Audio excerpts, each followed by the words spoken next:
मंच पर उपस्थित परम पूज्य मुरारी बापू जी,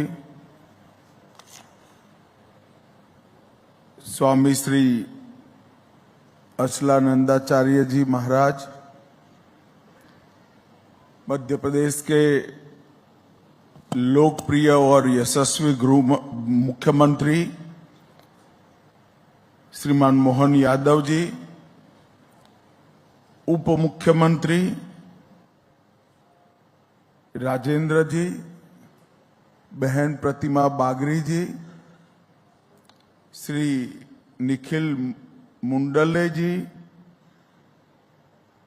सांसद और भारतीय जनता पार्टी के अध्यक्ष वीडी शर्मा जी, मध्य प्रदेश सतना के सांसद श्रीमान गणेश सिंह जी, श्री अतुल जैन जी, उपस्थित सभी संतगण और आज के सभागार में उपस्थित सभी भाइयों बहनों को मेरा प्रणाम, राम राम। आज यहां पर 3 कार्यक्रम एक साथ आयोजित किए गए हैं। एक तो श्रद्धेय नानाजी की 15वीं पुण्यतिथि पर उनको श्रद्धांजलि देने का कार्यक्रम है। दीनदयाल उपाध्याय जी की प्रतिमा का लोकार्पण है और राम दर्शन, राम के जीवन कवन पर एक सुंदर प्रस्तुति जो बनाई गई है उसके भी लोकार्पण का कार्यक्रम है। मैं जब यहां चित्रकूट आया हूं तब भगवान कामतानाथ को भी प्रणाम कर कर मेरी बात की शुरुआत करता हूं। भाइयों बहनों, हम आज नानाजी को श्रद्धांजलि देने के लिए एकत्रित आए हैं। नानाजी जैसे महान व्यक्तित्व को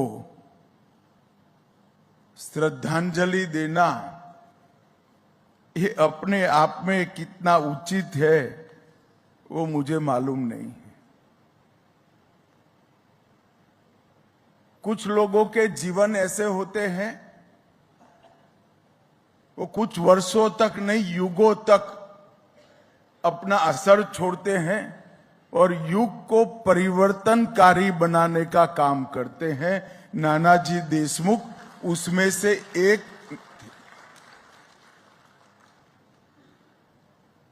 नानाजी बचपन से ही महाराष्ट्र में जन्मे, राष्ट्रीय स्वयंसेवक संघ के प्रचारक बने, उत्तर प्रदेश को कार्यक्षेत्र बनाया, भारतीय जनसंघ के जनरल सेक्रेटरी बने, नेता बने और दीनदयाल जी के साथ रहकर उत्तर प्रदेश में जनसंघ की नींव डालने के लिए एक एक खंड प्रखंड तक प्रवास करने का काम नानाजी ने किया। बहुत लंबा जीवन जिए, शतायु हुए, मगर मैं निश्चित रूप से कह सकता हूं कि जीवन का क्षण क्षण और शरीर का कण कण दोनों भारत माता को अर्पित कर कर अपना शतायु का जीवन जिया। पूरे देश के राजनीतिक इतिहास में देखें तो राजनीति में रहते हुए भी अजात शत्रु दुनिया छोड़कर जाना बड़ा कठिन है। मैंने मेरे जीवन में नाना जी के लिए कोई गलत बात करते हुए किसी को नहीं सुना है, चाहे वो पक्ष का हो चाहे विपक्ष का। राजनीति में रहते हुए सर्व स्वीकृति लाना भी बड़ा कठिन है। राजनीतिक उद्देश्यों से भी विरोध करना पड़ता है, परंतु इतने लंबे जीवन में किसी ने नाना जी का विरोध करने का साहस नहीं किया, विरोध करना उचित भी नहीं माना। एक प्रकार से कला का क्षेत्र हो, साहित्य का क्षेत्र हो, उद्योग क्षेत्र हो, राजनीतिक क्षेत्र हो, सेवा का क्षेत्र हो, हर क्षेत्र के साथ संपर्क भी बनाया, वो क्षेत्र की स्वीकृति भी प्राप्त की और सम्मान भी प्राप्त किया। एक जीवन में इतना सारा करना मुझे लगता है बहुत कठिन है। और राजनीतिक क्षेत्र में तो विशेषकर जनता कई नेताओं को राजनीति छुड़वाती है। नाना जी ने केवल और केवल 60 की आयु में, जब जनता पार्टी अधिकार में थी, तब निर्णय किया कि 60 साल हो गए, बाकी का जीवन एकात्म मानववाद को जमीन पर उतारने के लिए व्यतीत करेंगे। वो राजनीति में भी जल कमलवत रहे, कोई बुराइयां अपने को छूने नहीं दी और पूरा जीवन बुराइयों को दूर करने के लिए प्रयत्नशील रहे। उन्होंने राजनीति के अंदर अपने व्यवहार से, अपनी कर्मठता से और अपने संस्कार से कई सारे ऐसे सिद्धांत प्रस्तापित किए जो आने वाली एक सदी तक देश के लिए राजनीति करने वाले राजनीतिज्ञों के लिए आदर्श सिद्धांत बनकर रहेंगे, इसका मुझे पूरा विश्वास है। एक ही कालखंड में दो महापुरुष भारतीय जनसंघ ने देश की राजनीति को दिया। दोनों का जन्म 1916 में हुआ। नानाजी देशमुख और पंडित दीनदयाल उपाध्याय। जब देश आजाद हुआ था, देश की नीतियां बन रही थी और जो भारत को मानते हैं, भारत को जानते हैं, भारत का सम्मान करते हैं, वो सभी लोग आश्चर्यचकित होकर आजाद हुए देश की नीतियों को देख रहे थे, बड़े दुख के साथ देख रहे थे, बड़ी चिंता के साथ देख रहे थे, क्योंकि देश की विदेश नीति हो, देश की अर्थनीति हो, देश की कृषि नीति हो, देश की शिक्षा नीति हो, एक भी नीति में हमारे चिर पुरातन राष्ट्र की मिट्टी की सुगंध नहीं थी। पश्चिम से उठाए गए सिद्धांतों को हिंदीकरण कर नीति बनाने का संतोष जवाहरलाल नेहरू कांग्रेस की सरकार लेती थी। उस वक्त पंडित दीनदयाल जी ने एकात्म मानववाद इस सिद्धांत प्रस्तापित कर हमारा आर्थिक दर्शन कैसा हो, हमारा विदेश नीति कैसा हो और हमारा विश्व को देखने का, विश्व बंधुत्व के आधार पर हमारा नजरिया कैसा हो, वो सिद्धांत प्रस्तापित किया और वो सिद्धांत आज भारत को सर्व विश्व में श्रेष्ठ बनाने की दिशा में आगे ले जा रहा है। भारत के विकास के मॉडल को पंडित दीनदयाल जी ने अंत्योदय के नाम से रखा। विकास की पंक्ति में जो अंतिम खड़ा है,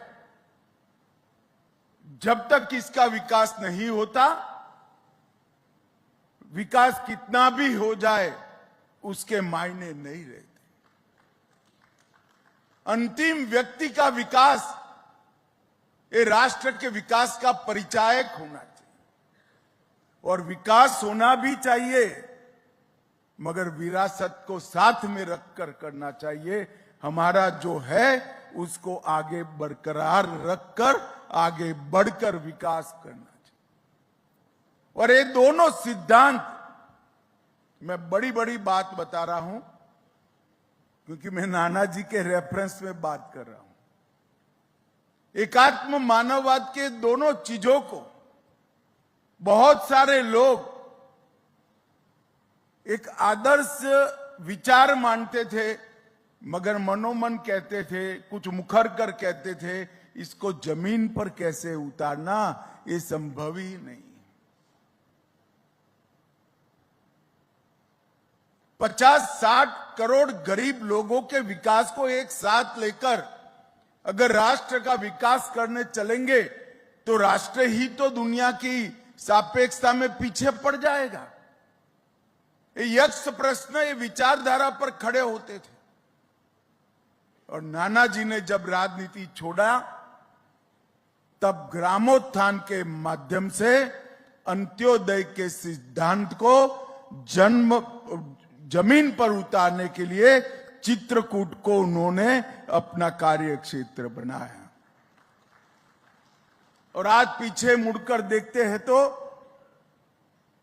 नाना जी ने किए हुए असंख्य प्रयोग, जो देखने में तो छोटे छोटे थे, मगर वो प्रयोगों ने भारत भर के गांव का दृश्य परिदृश्य बदलने का काम किया है।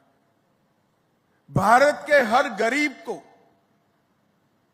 अपनी मूलभूत सुविधाएं से युक्त करने की प्रेरणा भारतीय जनता पार्टी की सरकारों को दी। और आज एक 10 साल के अंदर नरेंद्र मोदी जी के नेतृत्व में 60 करोड़ गरीबों को घर में शौचालय, पीने का पानी, गैस का सिलेंडर, 5 किलो अनाज, घर में बिजली और 5 लाख तक की स्वास्थ्य की सारी सुविधाएं एक 10 साल के अंदर मिली।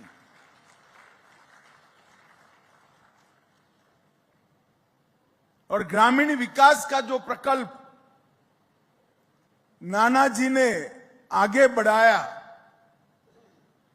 आज देखते हैं कि गांवों को गोकुल गांव बनने की दिशा में आगे बढ़ाने का काम हो रहा है और इसको जमीन पर उतारने का भी काम हुआ। इसका सबसे पहला चिंतन, मनन और क्रियान्वयन अगर किसी ने किया था तो वो नाना जी ने किया था। दीनदयाल शोध संस्थान के साथ मैं भी कुछ सालों तक जुड़ा रहा हूं और मेरे जुड़ने का कारण दीनदयाल शोध संस्थान की मासिक पत्रिका मंथन था।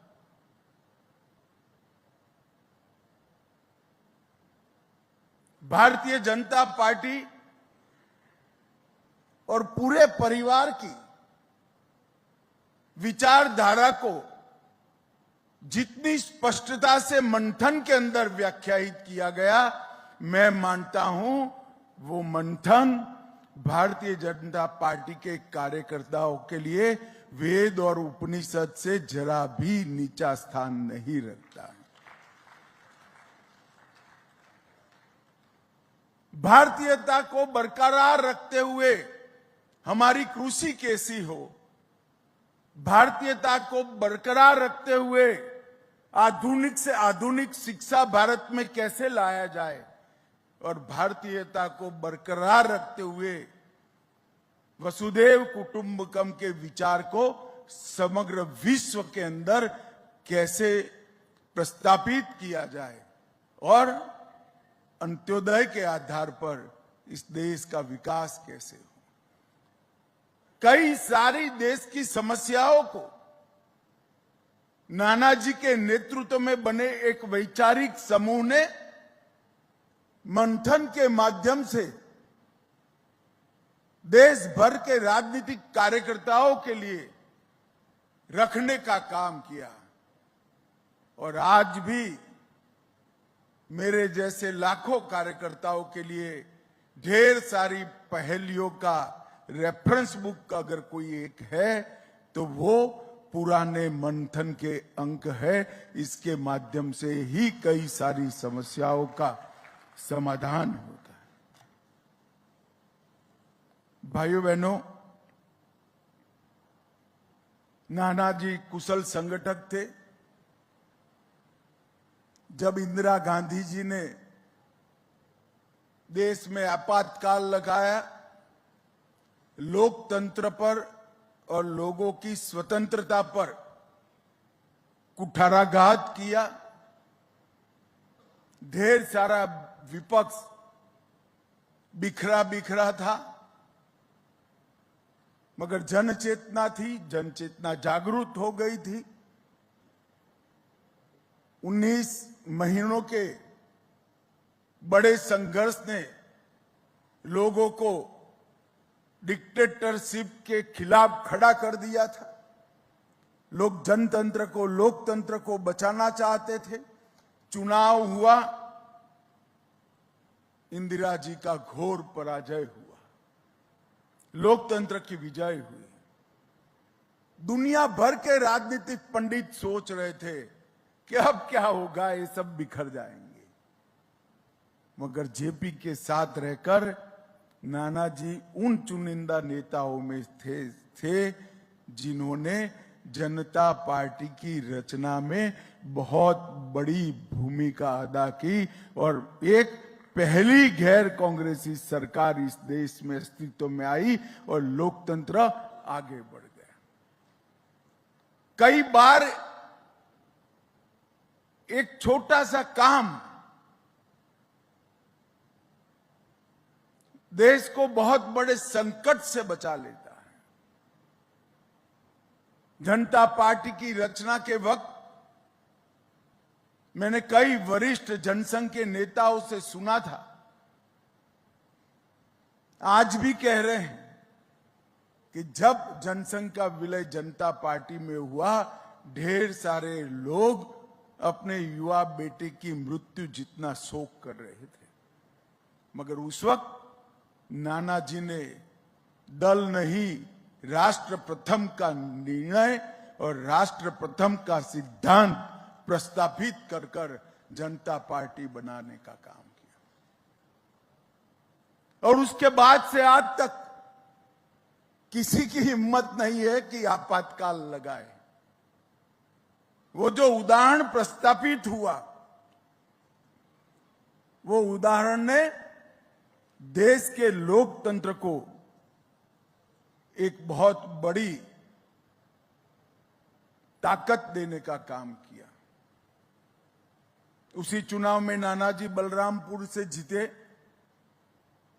बलरामपुर की महारानी के खिलाफ चुनाव लड़े और जीते। जीतने के बाद बड़ी विनम्रता से महारानी के घर पर जाकर कहा, आपकी जनता ने मुझे चुना है, मेरा सहयोग करेगा, हम दोनों मिलकर बलरामपुर का भला करने के लिए काम करेंगे।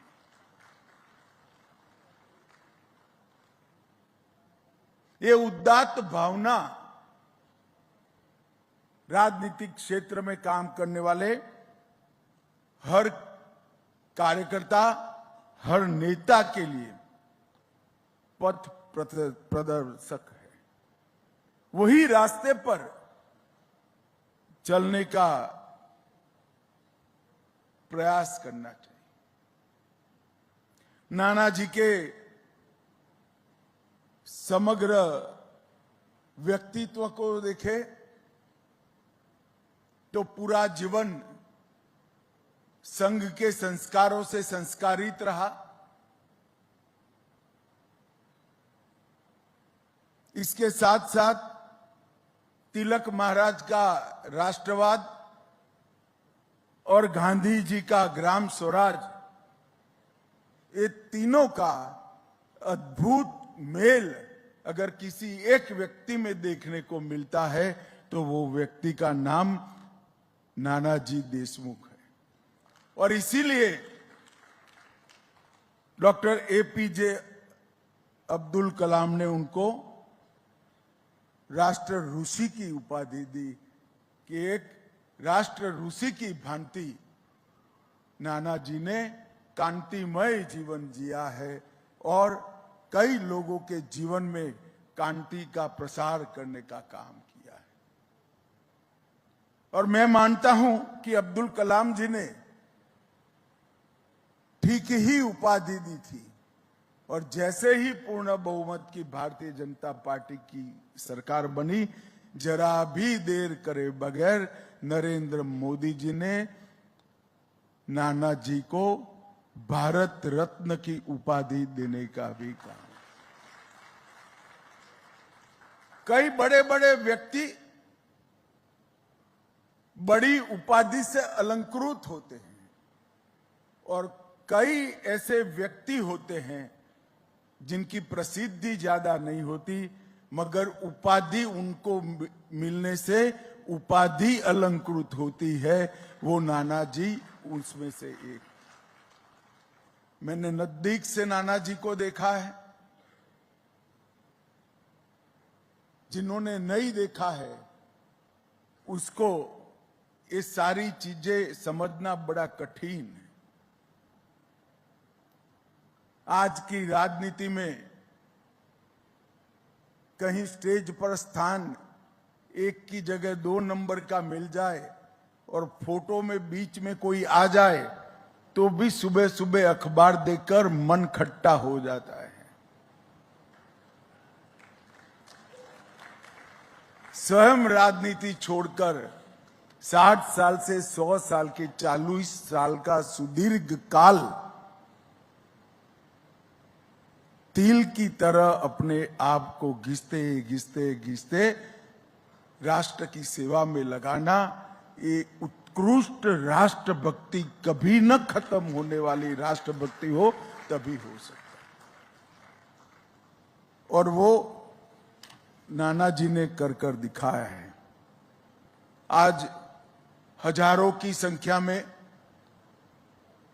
सरस्वती शिशु मंदिर ढेर सारे बच्चों के जीवन में शिक्षा और संस्कार दोनों देने का काम करें। बहुत कम लोगों को मालूम होगा कि गोरखपुर में सबसे पहला सरस्वती शिशु मंदिर सम्मानीय नानाजी ने बनाया था और वो नींव आज एक बहुत बड़ी वटवृक्ष बन चुकी। और नानाजी ने पूरा जीवन सांस्कृतिक राष्ट्रवाद को चरितार्थ करने के लिए, लोकप्रिय करने के लिए किया। और मित्रों, आज हम सब नानाजी की ही कर्मभूमि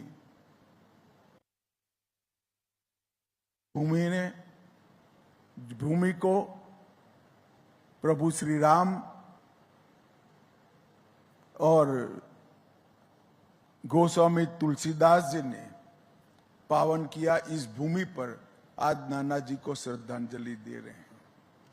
आज यहां पर मैं दीनदयाल शोध संस्थान को बहुत बहुत साधुवाद इसलिए देना चाहता हूं कि आज उन्होंने यहां पर डॉक्टर दीनदयाल उपाध्याय जी का भी मूर्ति प्रस्थापित करने का काम किया। जैसा मैंने पहले कहा, काफी लोग चिंतित थे उद्वेलित भी थे, दुखी भी थे, दुख से भी आगे विषाद में थे कि देश किस ओर चल पड़ा और बहुत बड़ी गलती हो जाएगी।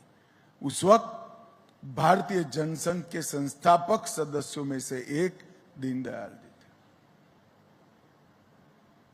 इन्होंने नेता के आधार पर चलने वाली पार्टी नहीं, संगठन के आधार पर चलने वाली पार्टी की कल्पना रखी और राजनीति का आधार अपनी पार्टी का विस्तार नहीं हो सकता है, अपनी विचारधारा हो सकती है जो देश को आगे बढ़ाने का काम करती।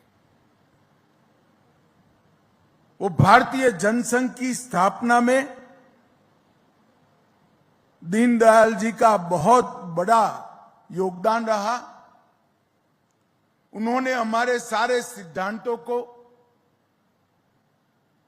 हमारे सारे विचारों को आकार देने का काम किया। एकात्म मानववाद का सृजन किया और व्यक्ति से समष्टि तक की पूरी यात्रा को इसके अंदर समाहित किया और एक पूर्ण दर्शन राष्ट्र के विकास का, समाज के विकास का और व्यक्ति के विकास का हम सब के लिए छोड़ कर गए। और दीनदयाल जी ने श्यामा प्रसाद मुखर्जी जी के साथ रहकर बोया हुआ वो बीज आज बहुत बड़ा वटवृक्ष बना है और विश्व की सबसे बड़ी पार्टी बनकर भारत को समग्र विश्व में हमारे ज्ञान को, हमारी संस्कृति को, हमारी परंपराओं को प्रस्थापित करने का काम कर रहा है।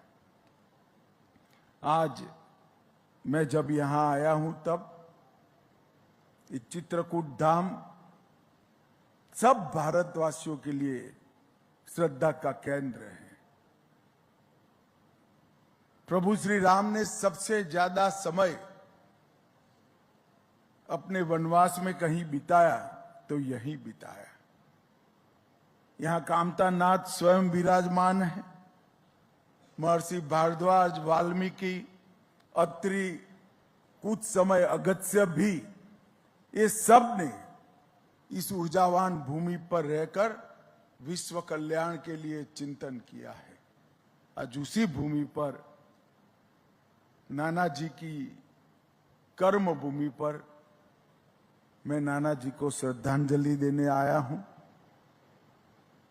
और दीनदयाल जी की जो प्रतिमा प्रस्थापित की है, दीनदयाल जी के प्रति भी मेरा सम्मान व्यक्त करने आया हूं। आज हम सब नानाजी के पूरे जीवन कार्य को श्रद्धांजलि देने के लिए एकत्रित हुए हैं। मुझे पूरा विश्वास है कि बहुत लंबे समय तक नानाजी और दीनदयाल जी ने अपने काम का संदेश, अपने विचारों का संदेश और हमारे सिद्धांतों को जो आकार देने का काम किया है, वो न केवल भारतीय जनता पार्टी, राजनीति में काम करने वाले हर कार्यकर्ता का मार्गदर्शन करते रहेंगे। फिर से एक बार ये दोनों महापुरुषों को और विशेषकर क्योंकि आज उनका पुण्यतिथि है, श्रद्धेय नानाजी को हृदयपूर्वक श्रद्धांजलि देकर मेरी बात पूर्ण करता हूं। वंदे मातरम।